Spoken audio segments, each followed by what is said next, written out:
Hello, gaming tankers. I am back with more tanks. I'd like to thank everyone for remaining subscribed while I did expand this channel into gaming, which I do want to do more of, and make this a true gaming channel, not just dependent on World of Tanks console. Trying to not be too boring, but here we are, and for the most part, all 60 subscribers are here for, well, tanks. So, thank you for indulging me. And now, back to tanks. And this video is going to be more of a clarification than it is a review of the Super M48. But we'll get to that. The reason we're featuring the Super M48 is because it's the tank of the month.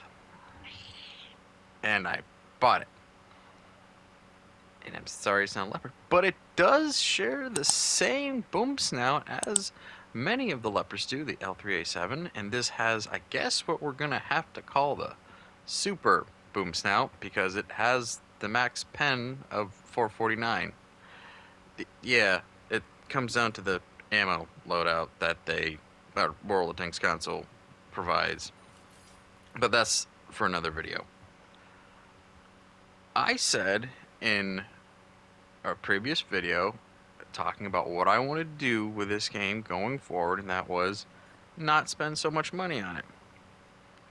Well, I was thinking bit focused on war chests, because I spend a lot of money mainly on war chests. Not so much on tanks of the month, which sometimes can be really good. And as a Cold War main, with only, well, now that we have the new Martyr light tank, I only have like 21 premium tanks that I don't have, need to get. Well, from the collector's perspective, I need to get. So, when I saw that this was available for Tank of the Month at $10, I was like, do I need to eat my words, or just make it clear that I'm not so much of a hypocrite, more of an idiot for not fully realizing what I was saying by when I said I'm not going to spend money on this game. Because the truth of the matter is, I think maybe in total combined when it comes to Tank of the Month purchases, it's probably down to about $30 to $40 in the, well, 2 years. Maybe. I can't even remember that World War II tank I bought, but it's doesn't.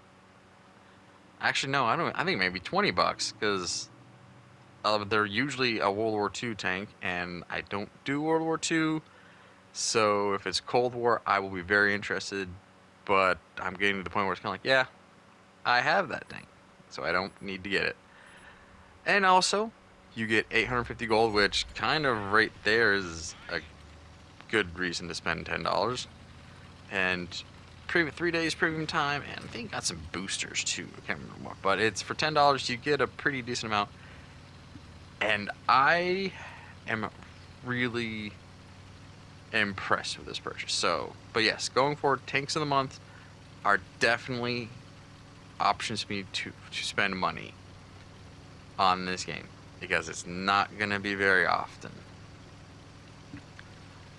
Now, the reason I'm impressed with this, the Super M48, and I do recommend, if you don't have this, if you got the spare change and you play Cold War and you want a good crew trainer, holy crap, the Super M48 is probably, in my opinion, one of the best Western Alliance crew trainers.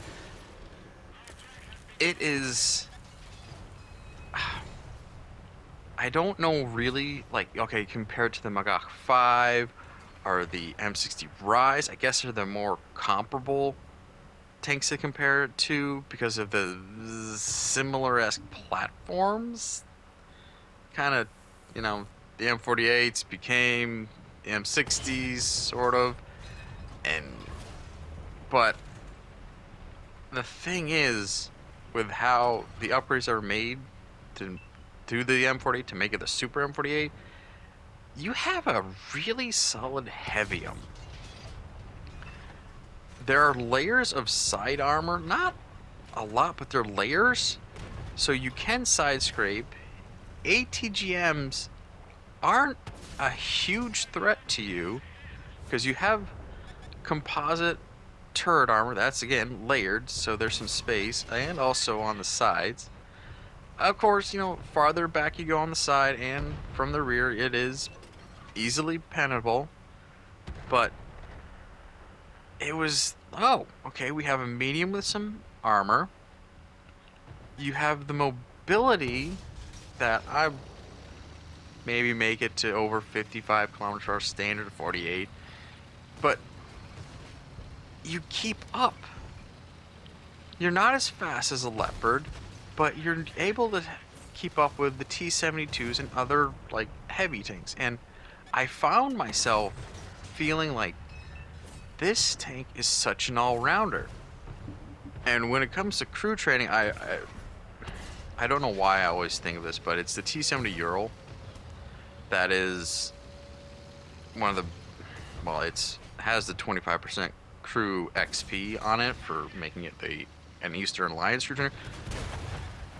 But it has so many, well, not so many, it has flaws. It's not a strong tank. But with the Super M48, I just felt like that you take the best tank in your mind, the one you like the most. This tank is just slightly worse. Like, if your tank in your mind is like a 10, this is a 9.5. It doesn't want to be good at anything, it just wants to do everything well. And could also be argued that could make it a little bit boring because it doesn't have anything interesting or quirky about it. But I found myself with a one per commander, thinking, all right, it's just gun accuracy, which isn't surprising with how Wargaming likes to do their balancing. But you have a medium tank that if you wanted to have a crew commander set up for a brawling heavy, you could do that. If you wanted to have a fast medium commander, you could do that. Tank destroyer, light tank commander.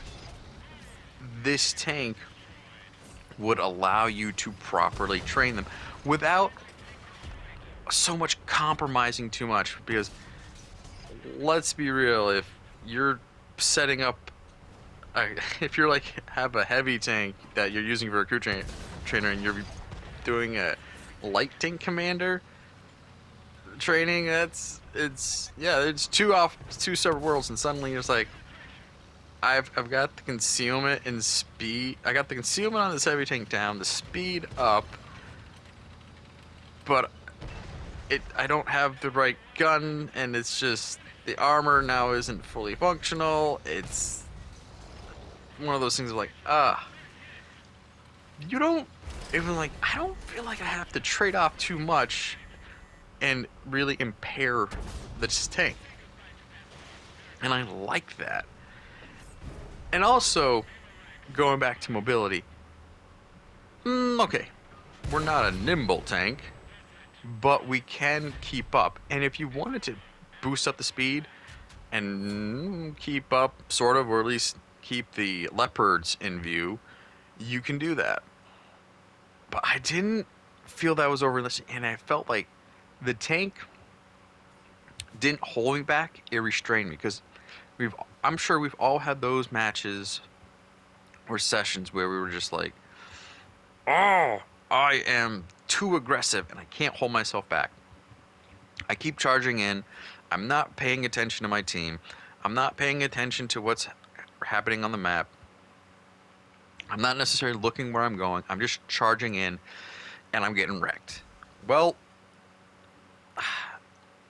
this tank kind of felt to me like, all right, slow down. I'm making you slow down so you see what you're doing. And then if we get into trouble, well, usually when you get into trouble, you're outnumbered, outgunned, and you're gone in a few seconds. But at least with this thing, it's kind of like the almost reminded me of the T-70UAV. It's gonna take several hits, and you'll be able to get some damaging shots in before the end, which not a lot of medium tanks allow you to do, which is a huge plus for this tank. Which is why it's so easily now for me. Yeah, I kind of recommend this. The M60 Rise, and now it's kind of like, oh crap, I really need to spend some time with the M60 Rise now to kind of see which is better, which is worse. Because I have the M60 Rise, I played a couple times, and then it's kind of like, lost to the background. This, like I said, I now feel like I have a true solid crew trainer that will allow me to safely train a commander without having to worry about it being compromised. Mobility's good enough to where it's, yeah, maybe if you want to do like a heavy light tank type setup, or you're planning ahead that far, boom, I can do a light tank commander. The concealment will be able to be brought down. It won't be perfect, but then have a light tank, or like I said, TD. There was so much capability in this thing. I was like, I have options. I don't play this thing and go, I need to focus specifically on this first because this aspect is holding this thing back. I think the only thing that's holding this thing back is just the gun accuracy. The boom snout is a bit, takes a little bit to aim in. That's fine. Here we are on Dragon Ridge. Sadly, myself and this teammate are the only ones who knew to go this way.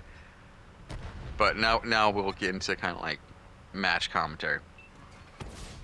But here's something that I can only assume is the Leopard and the Brenros player are experienced players.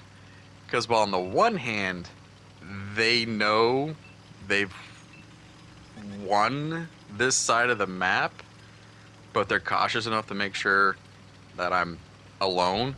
But they're also cautious enough and smart enough not to fully commit, because they look at the map and realize that my team isn't moving and overcommitting to going over the center map, the center hill of the map, which means my team's in good firing positions to cover me, which means all I have to do is spot those two tanks while also trying to avoid being spotted by the enemy or being shot by enemy tanks that are on the other side of the map and have sort of clear line of sight on me.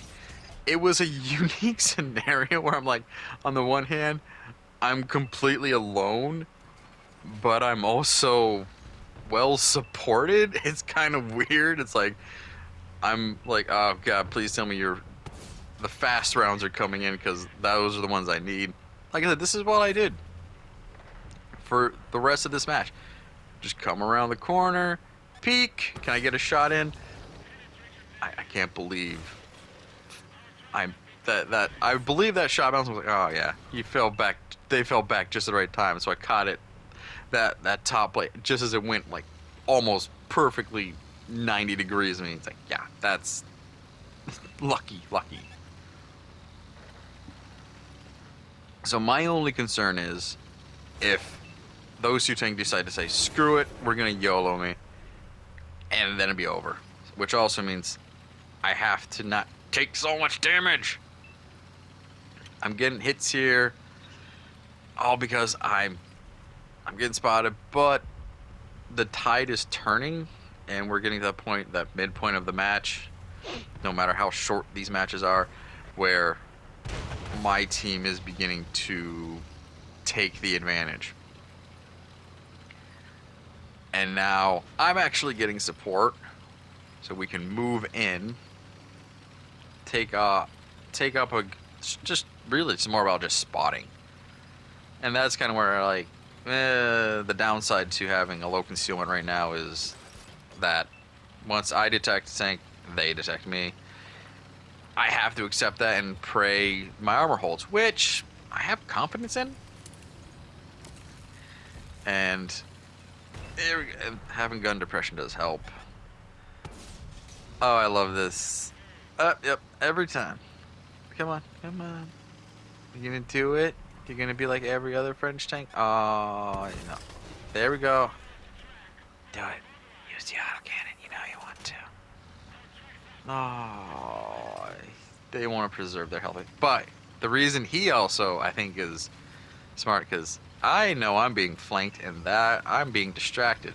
So I did not expect the leopard to risk taking fall damage and just literally from the top rope trying to land a flying elbow onto me. It was like, whoa.